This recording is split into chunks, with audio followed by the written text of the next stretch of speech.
Hello students, इस video में हम बात करने वाले हैं current ratio and quick ratio के बारे में। समझते हैं पहले बेसिकली इसका फॉर्मूला क्या है। करंट रेशियो, जिसे हम वर्किंग कैपिटल रेशियो भी कहते हैं, रेशियो भी कहा जाता है, उसका फॉर्मूला बनता है current assets divide by current liabilities.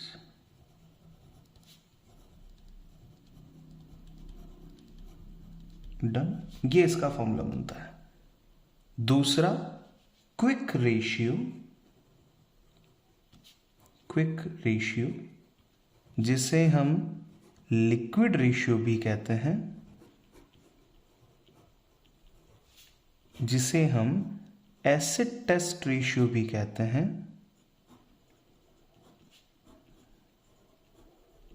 उसका फॉर्मूला बनता है क्विक असेट्स और लिक्विड असेट्स। बात बराबर है दोनों, डिवाइड बाय करंट लायबिलिटीज। अब दोनों के मतलब समझ लीजिए। करंट रेशियो आपको कहता है कि क्या आपकी करंट असेट्स, जिनका रियलाइजेशन 1 साल के अंदर अंदर होने वाला है, क्या आपकी करंट असेट्स आपकी करंट लायबिलिटीज को पे करने के लिए केपेबल है। ये डिनोट करता है। तो करंट रेशियो से ये पता चलता है कि क्या आपकी करंट असेट्स करंट लायबिलिटीज को पे कर पाएगी या नहीं, और कितना आपके पास में एक solvency, short term solvency available है। क्विक रेशियो की अगर माने तो ये बोलते हैं कि क्या आपके पास में क्विक असेट्स मतलब जिनका कन्वर्जन इनटू कैश बहुत जल्दी होने वाला है, जो करंट असेट का ही पार्ट है, लेकिन जिसमें पैसा रियलाइज होना बहुत जल्दी हो सकता है, डिले नहीं होगा। यानी कि इमीडिएटली, बहुत ज्यादा इमीडिएट बेसिस पे आपकी कौन सी असेट्स है जिससे पैसा मिल सकता है, ताकि आप करंट लायबिलिटीज का पेमेंट कर पाएंगे। तो अब देखते हैं करंट असेट्स किन्हें किन्हें कहा जाता है। करंट असेट्स की कैटेगरी लें। करंट असेट में सबसे पहला जो नाम है that is cash and cash equivalent. इसे करंट असेट कहेंगे। Number 2, trade receivables.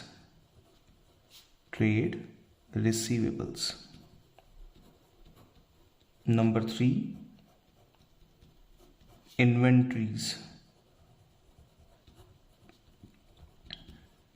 इन्वेंट्रीज मतलब stock. Number 4, advances and prepaid expenses. Number 5, current investments.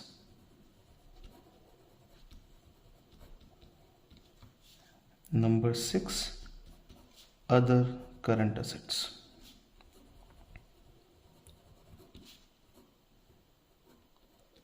Generally ये कैटेगरीज जो हैं वो आपको करंट असेट्स में देखने को मिलती है। अब इनमें से कुछ असेट ऐसी है जिन्हें हम क्विक असेट भी कहेंगे, यानी कि ऐसी असेट जिनसे जो मनी है वो बेसिकली बहुत जल्दी रियलाइज होता है, तो उन्हें हम क्विक असेट भी कहेंगे। जैसे कैश इन बैंक, वो एग्जैक्टली कैश ही है। ट्रेड रिसीवेबल, पैसा जल्दी आ सकता है, क्विक आ सकता है। इन्वेंट्रीज को हम क्विक असेट नहीं कहेंगे, क्योंकि इन्वेंट्री पहले क्रेडिट में सेल होगी, उसके बाद पैसा आएगा, पॉसिबिलिटी है। एडवांसेस आपकी क्विक असेट नहीं है, कहीं पे आपने एडवांस दे रखा है तो उससे पैसा ऑन टाइम ही आएगा, पहले नहीं आएगा। प्रीपेड एक्सपेंस से आपका कैश रियलाइजेशन नहीं होगा, सर्विसेज आपको मिलेगी, बेनिफिट मिलेगा। Current investment part of cash and cash equivalent ही माने जाएंगे, उसे भी आप क्विक असेट में ले सकते हैं। और अदर करंट असेट, और कोई करंट असेट आपकी है तो आप उसे भी क्विक असेट मान सकते हैं। तो किन्हें हमने यहाँ पे ड्रॉप कर दिया है, वो है, एक है इन्वेंट्री और एक है एडवांसेस या प्रीपेड एक्सपेंसेस। तो अगर क्विक असेट का फॉर्मूला हम बोलें, quick assets equal to current assets minus inventories minus advance payments and prepaid expenses. ये लीजिए, ये सब जो हैं, अगर करंट असेट में से ये दो वैल्यूज को हम हटा देते हैं तो हमारा क्विक असेट आ जाएगा। इसको लिखने का तरीका ऐसा भी हो सकता है, current asset minus inventories and prepaid expense. Prepaid expense बोल दीजिए, एडवांस पेमेंट बोल दीजिए, ये। तो इस तरीके से हम क्विक असेट्स को ढूंढ सकते हैं। जो आपको एक इंपॉर्टेंट चीज ध्यान रखने की है कि यहां इन्वेंट्रीज की अगर बात की जाए, इन्वेंट्रीज में 4 बेसिक टाइप होती है। एक कहलाती है रॉ मटेरियल, दूसरी कहलाती है वर्क इन प्रोग्रेस WIP, तीसरी कहलाती है फिनिश गुड्स, जो गुड्स कंप्लीटली बन चुका है, एंड फोर्थ कैटेगरी है लूज टूल्स। लूज टूल्स मतलब छोटे छोटे गैजेट्स हो सकते हैं, छोटे इक्विपमेंट्स हो सकते हैं जो आपकी पार्ट ऑफ इन्वेंट्री है। कुछ भी हो सकता है जो छोटी चीज़ें हैं, लूज टूल्स हैं छोटे छोटे जो आपकी पार्ट ऑफ इन्वेंट्री हैं, लेकिन ये करंट असेट की कैटेगरी में नहीं आता है। तो अगर कभी क्वेश्चन ने आपको लूज टूल की वैल्यू भी दे रखी हो इन्वेंट्री के अंदर कि लूज टूल की वैल्यू इतनी है, तो जब आप करंट असेट कैलकुलेट करेंगे तो इन्वेंट्री में से एक्सेप्ट लूज टूल्स जो भी इन्वेंट्री है उसी इन्वेंट्री को कंसिडर किया जाएगा। लूज टूल्स के अलावा जो इन्वेंट्री होगी उसे ही आप कंसिडर करेंगे। इन 3 को आप कंसिडर करेंगे, लूज टूल्स को आपको इग्नोर करना पड़ेगा। तो हमने यहां पे देख लिया है कि करंट एसेट कैसे कैलकुलेट होनी है, करंट एसेट के क्या क्या पार्ट हैं, इन करंट एसेट्स में से कौन कौन सी एसेट्स ऐसी है जो क्विक एसेट का पार्ट बनती है। इन्वेंट्रीज के अंदर लूज टूल्स को आपको कंसिडर नहीं करना होता है क्योंकि ये कभी भी कैश में कन्वर्ट नहीं होंगे, ये लॉन्ग टर्म चलेंगे आपके लिए, तो इसलिए पार्ट ऑफ इन्वेंट्री है लेकिन चलेंगे ये लॉन्ग टर्म, तो इसे नॉन करंट कैटेगरी ही मान लिया जाएगा। तो यहाँ करंट एसेट में इससे पैसा तो रियलाइज होना नहीं है। अब कुछ और इन डिटेल चीजें समझते हैं। अगर आप असेट साइड की टोटल देखेंगे तो करंट असेट जो है वो पार्ट ऑफ टोटल असेट है।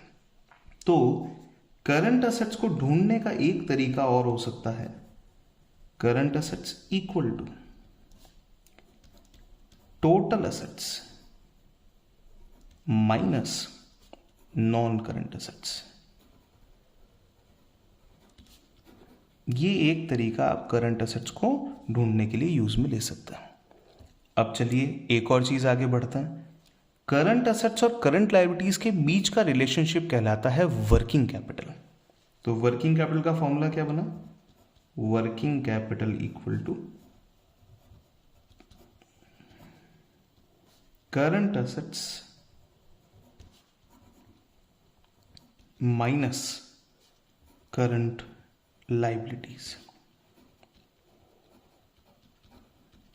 ठीक है, तो इसी बेस पे अगर मुझे करंट असेट्स की वैल्यू ढूंढनी हो तो मैं कह सकता हूं current assets equal to current liabilities plus working capital.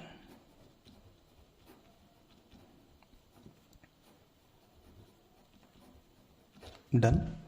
इस तरीके से भी निकाला जा सकता है। देखिए जैसा डेटा आपके पास में अवेलेबल होगा उस तरीके से आपको वर्किंग करनी होगी। तो करंट असेट्स का वैल्यू क्या हो गया, current liabilities plus working capital. Current liabilities अगर पूछ लिया जाए तो current liabilities equal to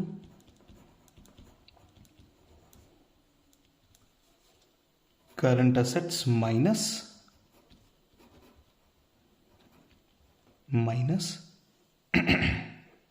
working capital.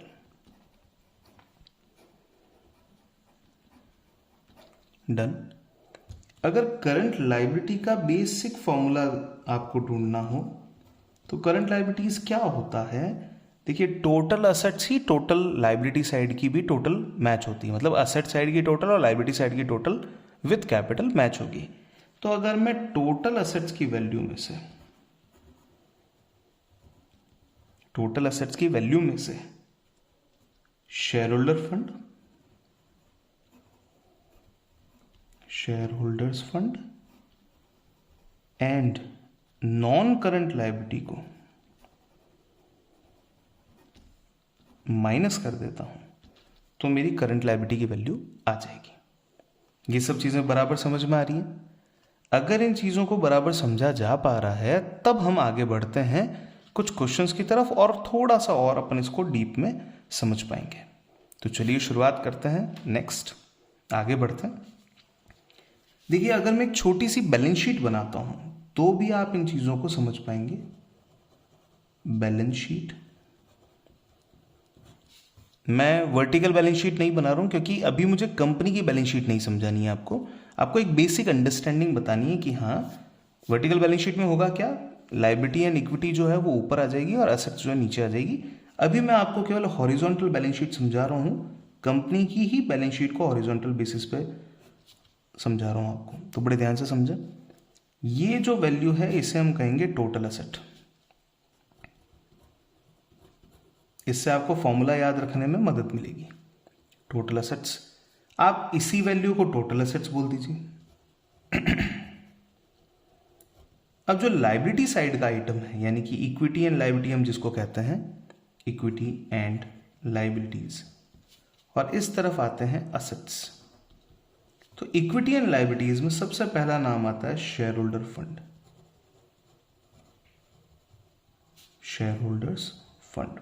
दूसरा नाम आता है नॉन करंट लाइबिलिटीज। तीसरा नाम आता है करंट लाइबिलिटीज। ठीक है, ये तीन नाम आ गए किस तरफ, आपकी लाइबिलिटी साइड की टोटल में, जिसकी टोटल किसके बराबर होगी, आपकी टोटल असेट के बराबर होगी। ये दोनों आपस में बराबर होंगे। अब बढ़ते हैं आगे, असेट साइड में आते हैं। असेट साइड में क्या क्या होगा लीजिए। एक आएगा नॉन करंट असेट्स और एक होगा करंट असेट्स। अगर आप इस चीज के बेस पे करंट एसेट और करंट लायबिलिटी को ढूंढना चाहें तो आप बड़े आराम से इन चीजों को विद अ फॉर्मूला समझ सकते हैं। जो फॉर्मूलाज हमने लास्ट अभी डिस्कस किए थे वही फॉर्मूला आप यहां से आइडेंटिफाई कर सकते हैं। तो करंट एसेट का फॉर्मूला क्या हो जाएगा, current assets equal to total assets minus non current assets. पहली बात done. Current liability is equal to total asset minus shareholder fund and non current liability. ये किया जा सकता है। अब अगर इन सब चीजों के बेस पे एक फॉर्मूला बनाया जाए तो ध्यान से समझें, शेयर होल्डर फंड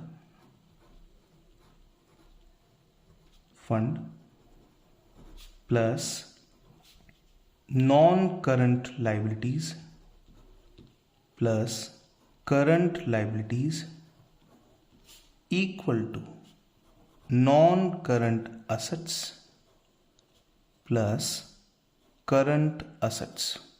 ठीक है, देखिए मैंने एक लेफ्ट साइड के आइटम्स को यहां रख लिया है, राइट साइड के आइटम्स को मैंने यहां रख लिया है। अब बढ़ते हैं आगे, मुझे वर्किंग कैपिटल के फॉर्मूला तक पहुंचना है। तो ध्यान दीजिएगा, यहां लिखेंगे share holders fund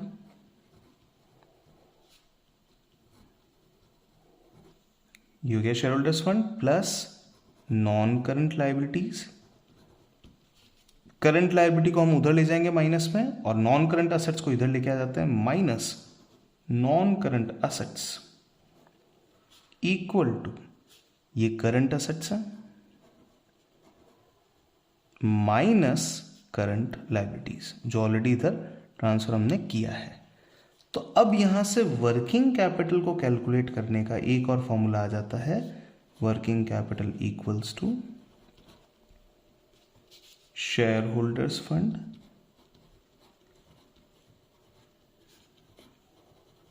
plus non current liabilities minus non current assets. इससे आप वर्किंग कैपिटल की वैल्यू ढूंढ सकते हैं। क्लियर है? तो हमने बहुत सारे अलग अलग तरीकों से करंट असेट, करंट लायबिलिटीज और क्विक असेट्स को ढूंढ लिया है। अब हम चलते हैं एक पर्टिकुलर क्वेश्चन सॉल्व करने की तरफ जहां इनको हम यूज मिलेंगे। Given that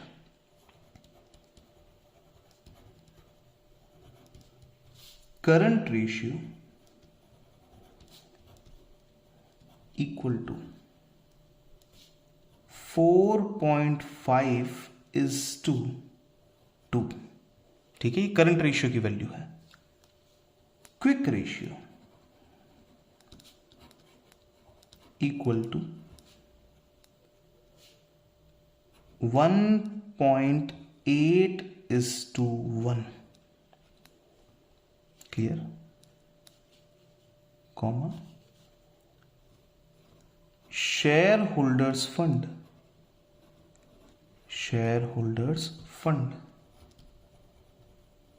equals to ₹4 lakh, non current liabilities equal to ₹6 lakh and non-current assets equal to ₹2 lakh। इसको हम ले लेते हैं 2 लाख रुपीज। अब आपको इसको हम ले लेते हैं, चलिए 8 लाख रुपीज ले लेते हैं इसे, ठीक है। अब आपको ढूंढना है कैलकुलेट रिवर्स क्वेश्चन है। अगर ये क्वेश्चन आपसे सॉल्व हो गया तो आपको सारे चॉकलेट रूल पता चल जाएंगे, रेफरेंसेस पता चल जाएंगे और इनको किस तरीके से मूव करना है, क्योंकि बेसिक क्वेश्चन एग्जाम में आप आराम से कर लेंगे। अब इसको रूटेड क्वेश्चन आपको लेना है, किस तरीके से रूट करके आप इसको सॉल्व करेंगे। तो non current liability 6 lakh, non current asset 8 lakh. Calculate current assets comma quick assets comma current liabilities comma inventories and working capital. जितने फॉर्मूलाज के कंटेंट थे हमारे, उन सबको हमको कैलकुलेट करके बताना है। तो शुरुआत करते हैं, बढ़ते हैं आगे, चलिए फास्ट। सबसे पहले जो इंफॉर्मेशन दे रखी है उसके बेस पे हम सॉल्यूशन को शुरू करते हैं।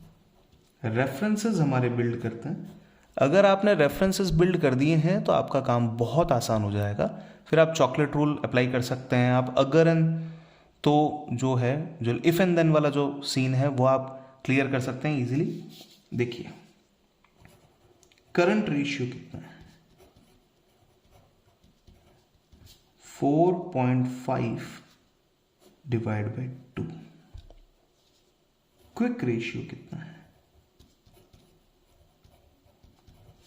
That is 1.8 divide by 1। देखिए दोनों ही फॉर्मूला में नीचे की तरफ डिनोमिनेटर में करंट लायबिलिटीज है। ध्यान से समझिएगा, एक फॉर्मूला करंट लायबिलिटी की वैल्यू देता है 2, दूसरा फॉर्मूला करंट लायबिलिटी की वैल्यू देता है 1। तो हमें दोनों को करंट लायबिलिटी सेम लेवल पे बोलनी होगी। तो क्या करेंगे, हम इस फॉर्मूला को 2/2 से डिवाइड कर देते हैं, 2/2 से मल्टीप्लाई कर देते हैं, तो ये आ जाएगा 3.6 डिवाइड बाई 2। अब दोनों ही formula same amount of current liabilities बताते हैं। तो रेफरेंसेस क्या हो गए, current assets divide by current liabilities, here it is quick assets divide by current liabilities.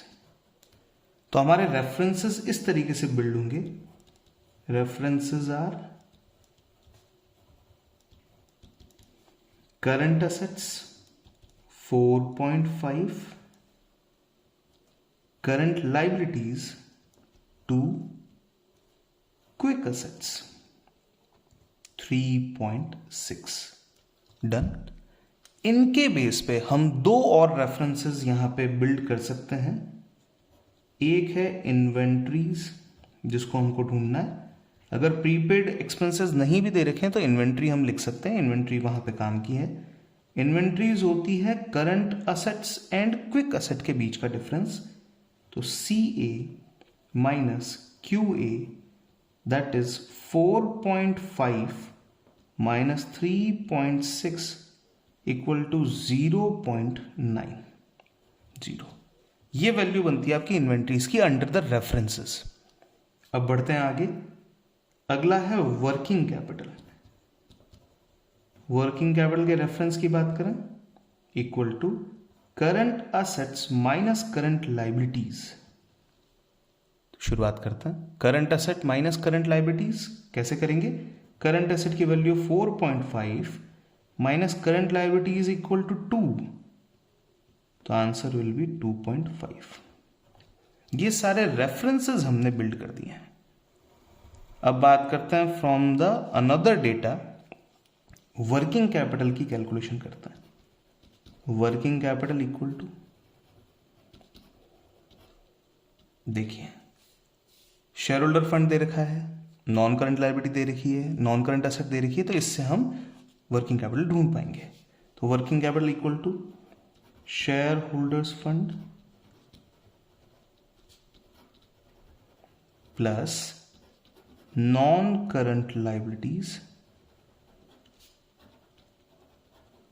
Minus non current assets. तो लीजिए कितना वैल्यू आता है। शेयर होल्डर फंड का वैल्यू था 4 लाख रुपए, नॉन करंट लायबिलिटीज का वैल्यू है 6 लाख,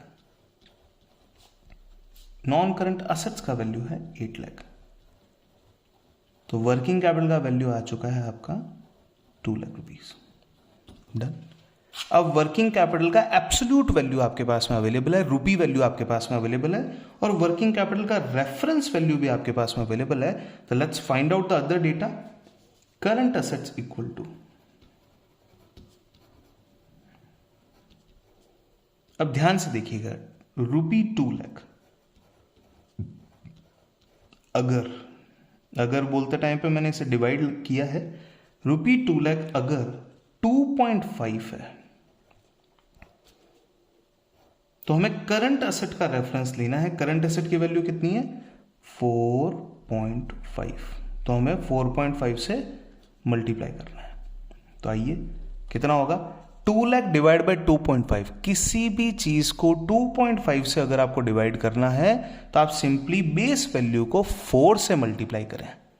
तो कितना हो जाएगा? 4 से मल्टीप्लाई करके जितने जीरोज आपको अकॉर्डिंगली कम करना है आप कम कर सकते हैं। तो देखिए 2 lakh into 4 that is 8 lakh, और 1 जीरो कम कर देंगे तो हो जाएगा 80,000। अब 80,000 इसकी वैल्यू कितनी है? 80,000। 80,000 को 4.5 से मल्टीप्लाई करना है। 80,000 इंटू 4 3,20,000, 80,000 इंटू 0.5 दैट इज 40,000। तो 3,20,000 और 40,000 की वैल्यू मिलके होती है 3,60,000 रुपीज। देखिए कितना इजी तरीके से हमने इसको सॉल्व किया, बहुत सिंपल तरीके से। 2 लाख डिवाइड बाय 2.5 का मतलब होता है 4 का मल्टीप्लीकेशन करना है, 2 को 4 से मल्टीप्लाई करना है। तो 2 इंटू 4 इज 8, तो वैल्यू आएगी 8। 8,000 हो सकती है, 80,000 हो सकती है, 8 लाख हो सकती है, ये आपको डिटरमाइन करना है। तो 2 लाख डिवाइड बाय 2.5 करना है तो 2 लाख से कम वैल्यू होगी, तो वैल्यू आएगी 80,000। 80,000 इंटू 4 प्लस 80,000 इंटू 0.5। 80,000 इंटू 4 होता है 3,20,000, 80,000 का 0.5 होता है 40,000। दोनों को ऐड कर लीजिए, आपकी करंट एसेट की वैल्यू आ जाएगी 360। Next current liabilities equal to, same process से चलना है।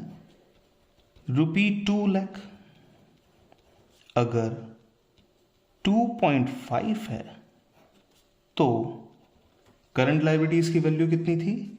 2। देखिए यहां इस बेस वैल्यू को हम ऑलरेडी कैलकुलेट कर चुके हैं, ये था 80,000 रुपीज। 80,000 इंटू 2 रुपी 1,60,000। आप चेक भी कर सकते हैं, करंट एसेट में से करंट लायबिलिटी हटाइए, वर्किंग कैपिटल आनी चाहिए। 360 में से 160 हटाया, 2 लाख रुपीज आ गए, वेरीफाइड है। आगे बढ़े। Quick assets, quick assets equal to, quick asset की वैल्यू यहां पे कितनी है? 3.6। तो अगेन रूपी 2 लाख अगर 2.5 है तो 3.6 की वैल्यू कितनी होगी। अब देख लीजिए, इसकी वैल्यू तो ऑलरेडी आप 80,000 कैलकुलेट कर चुके हैं। 80 इंटू 3 प्लस 80 इंटू 0.6, तो 80 इंटू 3 होता है 2,40,000 एंड 80 इंटू 0.6 होता है 8 6 48, 48,000। तो 2,40,000 प्लस 48,000 इज 2,88,000। ये आ गई आपकी वैल्यू। वेरीफाई करते हैं, चेक करते हैं। लास्ट हमको निकालना है इन्वेंट्रीज। इन्वेंट्रीज इक्वल टू, पहले फॉर्मूला से करेंगे, उसके बाद में रिवर्स फॉर्मूला से इसको वेरीफाई करेंगे। तो ₹2 lakh divide by 2.5 multiply by, inventory का वैल्यू बनता था 0.90। लीजिए कैलकुलेट करता है, ये हो जाएगा 80,000। 80,000 को 0.90 यानी कि 8 9 72, तो ये आ जाएगा ₹72,000। वेरीफाई कर लेते हैं। क्विक असेट प्लस इन्वेंट्रीज को अगर हम ऐड करेंगे तो हमारी करंट असेट आ जानी चाहिए। तो क्विक असेट है 288 प्लस इन्वेंट्री, तो पहले 2 ऐड करते हैं तो हो गया 290, 290 प्लस 70 इज 360। That's done. तो हमारा ये वैल्यू भी करेक्ट है। लास्ट इन्होंने पूछा था वर्किंग कैपिटल,